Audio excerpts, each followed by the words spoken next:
Hey guys, what's up? It's Alex here. Welcome back to another video. Today we're going to be looking back at some more abandoned Formula 1 tracks and where they were, where they used to be, and where they are nowadays, if we can find any pictures of them. So this is episode number 4. We're getting into some of the lesser known tracks in this one, but as always, leave your suggestions down below.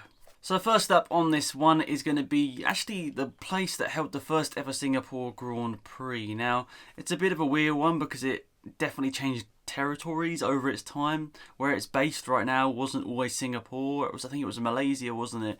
It was owned by Malaysia and lots of different things, but it did hold a Singapore Grand Prix, and this is the Thompson Grand Prix track. So the Thompson Grand Prix circuit, or the Thompson Road Grand Prix circuit is its full name, is based in what is now Singapore, and it held non-championship races from 1961 to 1973. It was known as the Singapore Grand Prix after Singapore's independence in 1966 and held 60-lap Grand Prix in its early conception. The drivers definitely started to become aware about the 3-mile track's safety concerns after parts of the track, like the Murder Mile, caused unease with some of the drivers, and unfortunately 7 lives were lost over the 11-year stints that this race was held. So for the 1974 season, the organisation decided to stop racing at this track. Understandably, with all the safety concerns going on at the track, they didn't want to risk any more lives at the track where it wasn't really needed to race at, really, because it was not holding proper races in a way. It was generally non-championship races, so they didn't think that they needed to risk anyone's life, definitely understandably. And that was the last Singapore Grand Prix until 2008, well, obviously they brought it back to the Marina Bay circuit.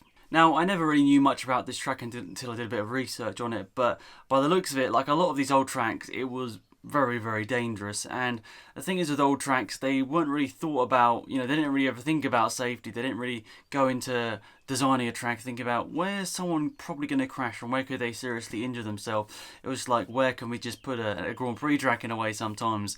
And I think one of the few tracks which has stayed from back then to now, which is Monaco, and I think that's just because you can't move Monaco, and you can't, if you want to hold a Monaco Grand Prix, you're going to pretty much have to hold it there. Obviously, if you want to hold a Singapore Grand Prix, you can probably somewhat change it around a little bit, even though the area isn't still that big. But once again, it's one of these old tracks which was just so dangerous. Drivers spoke up. They obviously showed that it was a very dangerous track. People losing their lives. It was completely unneeded to be racing at the track, and definitely deservingly it was taken off the calendar. Especially it was even just non-championship races, so not really needed whatsoever. So next up we have got Avis in Berlin, and this is one of the most famous tracks on this whole sort of series, really. It's a massive track. It was shortened over time, but this track was, if you go look on Wikipedia or whatever, one of the longest and fastest tracks ever in Formula 1 history. This track was opened in 1921, actually was held on public roads in Berlin, which is a little bit dodgy. We know that from holding Grand Prix on Monday races, even with public road, that even then it's a little bit dodgy with like drain covers and all that sort of stuff. Originally, I think it was a really long track, about 12 miles long, but it was shortened to about 8 miles long, and this track had 43-degree bankings on some of the corners, which is absolutely mental. When doing some research for this track, it shows the comparison for other ones, and I think, for example, places, like the old Monza was like half that, and yeah, it's kind of crazy to see the comparison. 43 degrees at banking is mental. Obviously that's it's nearly like that. That's some serious banking. That is some serious banking.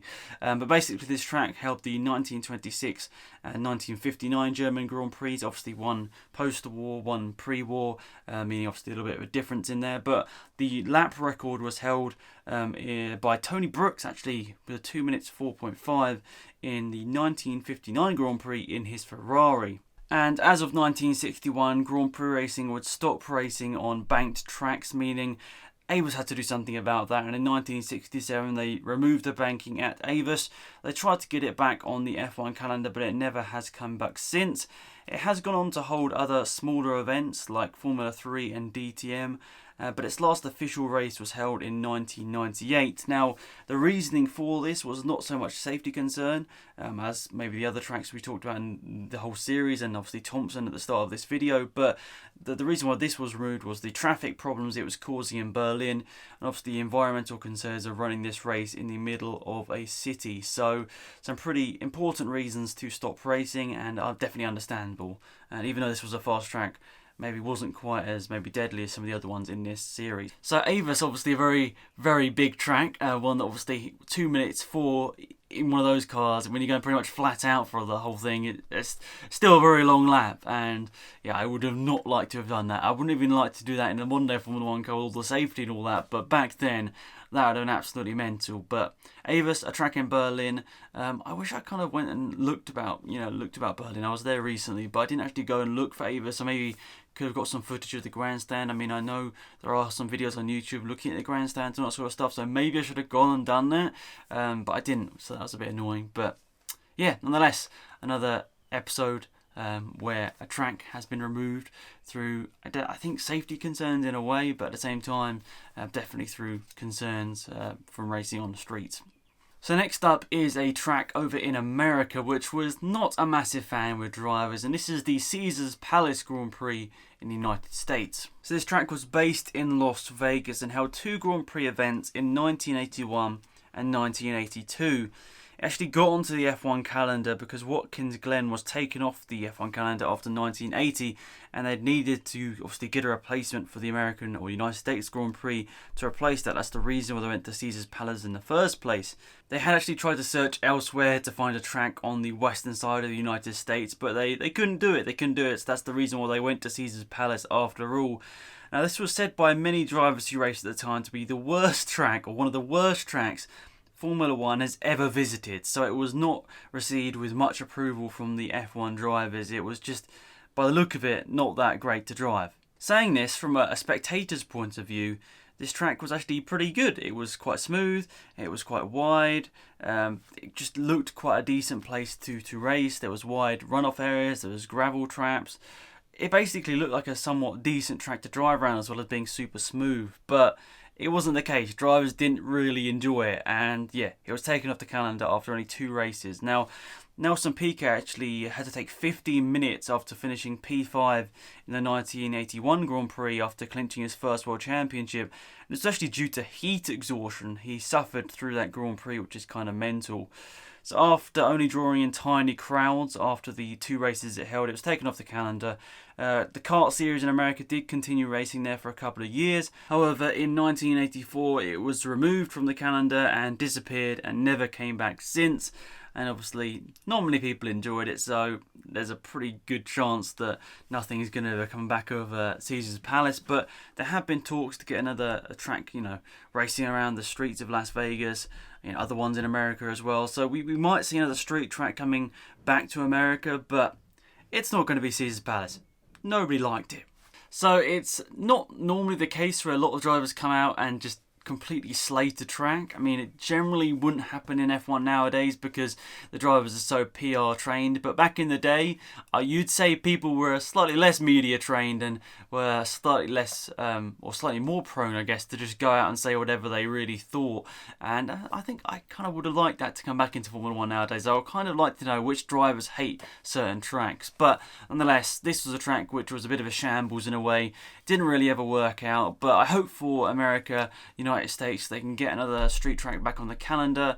I know there have been a couple of ones talked about over the last couple of months. Lewis Hamilton, not a massive fan from what I remember of his Instagram posts, but yeah, I'm sure we'll find a solution. I'm sure we'll see another street track over in America. I mean, whilst the United States Grand Prix in Texas is somewhat decent, I still feel another street track would be quite cool, especially with the tracks we've had in America. Some of the street tracks we've had, just like Long Beach, for example, absolute classics. So the last one on this list for today's video is the Circuit's Brim Gartered in Switzerland. So this track held Grand Prix events from 1933 to 1954. Another track which obviously went through the war. Well, obviously stopped racing in the war, but they obviously used either side of the war. Now this track was quite interesting because it had no distinct true straight, meaning obviously quite hard to overtake. This track, like many of its time, sadly did claim multiple lives, which is obviously very, very sad, and obviously a reason why a lot of people did start questioning the track. This track was lined with trees and often had poor lighting conditions and random changes in the road surface, obviously meaning it was very dangerous to race on. And once again, like a couple of others mentioned in this video, when all those sort of problems come together, drivers are going to complain. When people's lives are starting to get lost, you know, it just has to be definitely considered to take this off the calendar, because this is ridiculous. We shouldn't be costing people's lives to race around any sort of track, especially with the dangers of trees at the side of the track, for example. That is very dangerous. No sort of barriers whatsoever. But Brim, Gartered, actually the whole of Switzerland didn't actually hold a Grand Prix event after 1955, and this was obviously because of a big accident in the Le Mans race in 1955, or was it 54? But basically a big accident triggered the Switzerland government to make sure that no motorsport racing was going to be held in the country, and obviously no motorsport has gone back since. However, interestingly enough, we're going to be seeing some motorsport racing in Switzerland for the first time since 1955 or 1954, with Formula E coming to Zurich in a couple of weeks' time, which I'm actually hopefully going to be going to, which is going to be really exciting. So yeah, it's going to be great to see it back after so many years, like nearly 70 years, 65 years nearly, since they last raced there. So a long time, a long time since motorsport was in Switzerland. It's going to be great to have it back, obviously, with Sebastian Buemi, a home driver there as well. It's going to be awesome. And for anyone wondering, yes, I do realise there was a 1982 Swiss Grand Prix, but that wasn't held in Switzerland. That was held in Dijon, France, and that's a bit of a cop-out. So once again, an old track which was littered with problems and understandably was taken off the calendar, but it was quite drastic to actually not have any motorsport racing since 1950s in Switzerland at all. It is quite surprising, but it's nice to see that they're starting to be a little bit more relaxed with it now, getting Formula E in. I guess just my stereotype of Switzerland, it's like a very clean, very awesome place, and I guess they don't really want so many dirty cars and all that sort of stuff. It seems like a very eco-friendly country. That's just a complete generalisation. It could be wrong, but that's what it looks like from the outside. So that's why I think Formula E makes sense, and it's going to be hopefully interesting to see them going around. I'd quite like to make a little documentary about that, but I'm struggling to get access to the track. So as anyone has a Zurich Formula E ticket, like honestly, I'll pay for it. I really, really want to go, but it's been impossible to secure a ticket so far. So I was going to try and find some way to at least just see the race. I don't know whether it's going to be possible, maybe just watching from the side of the streets or whatever through the barriers. I don't know, but if you have a ticket and it's spare, I'll buy it. So yeah, that's pretty much it, guys. Thank you for watching this episode once again. Of course, any other suggestions, leave them in the comment section down below. I have got some more written down for future episodes. You guys have been mentioning them. I haven't just been ignoring them. I have been writing them down. So I've got a few more on my list here. But of course, if you've got any other ones, let me know in the comment section down below. So yeah, that's pretty much it. Thanks for watching, guys. Please remember to drop a like on the video if you enjoyed. Subscribe if you're new. And maybe consider donating if you are enjoying the videos. That's all linked down in the description down below with a Patreon account. So thanks for watching, guys. Have a great day. I'll see you guys all around soon. Goodbye.